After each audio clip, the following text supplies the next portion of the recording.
ইনশাআল্লাহ।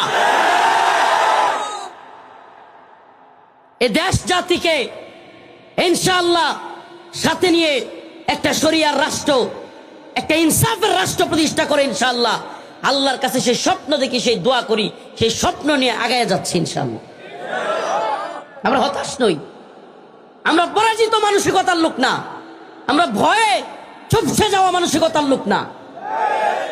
আমি আপনাদেরকে বলি, কোড আন কোড বলছি, একাধিক বড় বড় দলের সুস্পষ্ট নমিনি দেওয়ার জন্য, নির্বাচন করবার জন্য আপনাদের এই ছোট্ট মাদানিকে যারা মনে করে ছোট্ট হুজুর, আমাকে একাধিক দলের বড় বড় লিডার, সর্বোচ্চ লিডাররা পর্যন্ত বলেছে, নাম বলতেছি না, সর্বোচ্চ লিডার পূর্বদলের একটু খবর নিয়েন। এই ছোট্ট আপনাদের সন্তানকে সর্বোচ্চ দলগুলোর বড় বড় নেতৃত্ব তাদের একবার হাইকমান্ড থেকে বলছে। এগুলোকে তো আক্কা করি না আমি, কারণ এই দেশ জাতির স্বপ্ন দেখি, কোন দলের গন্ডির ভিতরে ঢুইকা দলের সামসামি আর সাটুকারিতে লিপ্ত হইতে চাই না। এই জাতির থাকতে চাই, জাতির উম্মার। দলের ভিতরে ঢুকে গেলাম মানে ওই দল যত খারাপ কাজ করুক আমার চুপ থাকতে হইব। কি করতে হইব? আমার চুপ থাকতে হইব।